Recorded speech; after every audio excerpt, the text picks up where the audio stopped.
We are now picking up from where we left off. From Seth Speaks, The Nature of Personal Reality, Chapter 4, Part 6. We begin with Robert Butt's notes. Let's begin. Once the session was over, Jane began to yawn repeatedly, her eyes wet. My writing hand was practically free of tension now. The members of Jane's ESP class have been putting the ideas in personal reality to good use. Strangely, this has made Jane somewhat impatient, since she can only proceed with what Seth has given so far. She finds herself in the odd position of envying future readers, who will be able to go through the finished work and make use of it as a unit. The next morning, Jane told me that she and/or Seth worked on the book all night. Each time I woke up, dictation or stuff like that was going on. It was pretty insistent, almost unpleasantly so at times.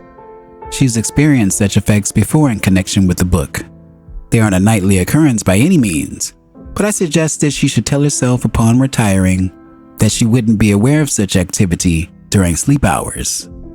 We plan to ask Seth about it also.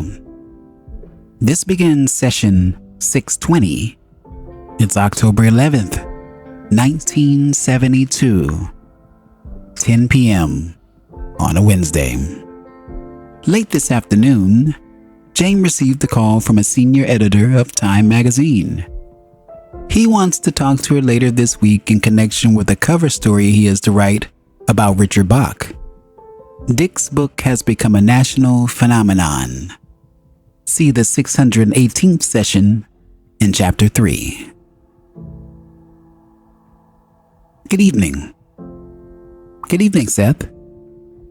I hope you have time for me. I get it, yes. We will then resume dictation. Your beliefs generate emotion. It is somewhat fashionable to place feelings above conscious thoughts, the idea being that emotions are more basic and natural than conscious reasoning is. The two actually go together, but your conscious thinking largely determines your emotions, and not the other way around. Your beliefs generate the appropriate emotion that is implied. A long period of inner depression does not just come upon you. Your emotions do not betray you. Instead, over a period of time, you have been consciously entertaining negative beliefs that then generated the strong feelings of despondency. If emotion could be trusted over conscious reasoning, then there would be little point in aware thought at all. You would not need it. You are not at the mercy of your emotions either, for they are meant to follow the flow of your reasoning. Your mind is meant to perceive the physical environment clearly, and its judgment about the environment then activate the body's mechanism to bring about proper response. If your beliefs about existence are fearful, then the emotional reactions will be those leading to stress. Your own value judgments need examination in such a case. Your imagination, of course, fires your emotions, and it also follows our beliefs faithfully.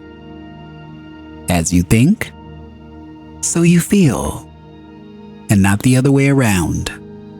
Later we will have some comments regarding hypnotism. Here, let me mention that, in those terms, you hypnotize yourself constantly with your own conscious thoughts and suggestions. The term, hypnosis, merely applies to a quite normal state in which you concentrate your attention, narrowing your focus to a particular area of thought or belief. You concentrate with great vigor upon one idea, usually to the exclusion of others. It is a quite conscious performance. As such, it also portrays the importance of belief For using hypnosis, you force feed a belief to yourself, or one given to you by another, a hypnotist. But you concentrate all of your attention upon the idea presented. Here, as in normal life, your emotions and actions follow your beliefs. If you believe you are sick, then for all intents and purposes, you are sick. If you believe that you are healthy, then you are healthy. There is much written about the nature of healing, and there will be material in this book dealing with it, but there is also healing in reverse, in which case an individual loses a belief in his or her health and accepts instead the idea of personal illness. Here, the belief itself will generate the negative emotions that will indeed bring about a physical or emotional illness. The imagination will follow, painting a dire mental picture of a particular condition. Before long, physical data bears out the negative belief. Negative in that it is far less desirable than a concept of health. I mention this here simply because in the overall development of an individual, an illness may also be used as a method to achieve another constructive end. In such a case, belief would also be involved. Such a person would have to believe that an unhealthy condition was the best way to serve another purpose. Other means would seem close to him because of various personal beliefs that would form a vacuum in his experience. That is, he would see no other way, perhaps, to achieve the same end.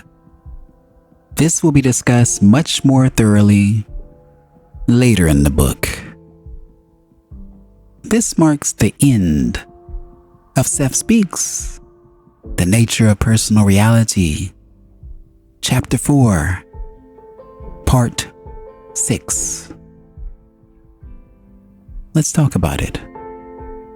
Briefly, Seth is emphasizing the idea that our beliefs play a significant role in generating our emotions and shaping our experiences.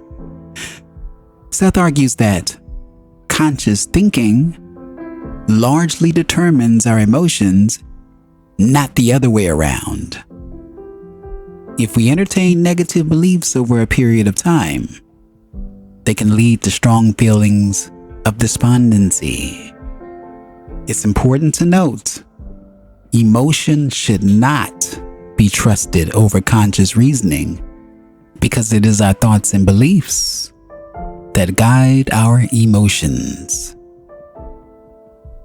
If you've enjoyed this video, please consider giving it a like, sharing it with a friend, and of course, subscribing for more. What did you think about this particular lesson/passage? Leave it in the comments below. If you'd like to think a bit deeper about this particular passage or even meditate on it, click the link above. I've prepared a meditation to accompany this particular one. Until the next time, I'm Tony Victory, Wolf Uncaged. Thank you for watching. Thank you for listening. Thank you.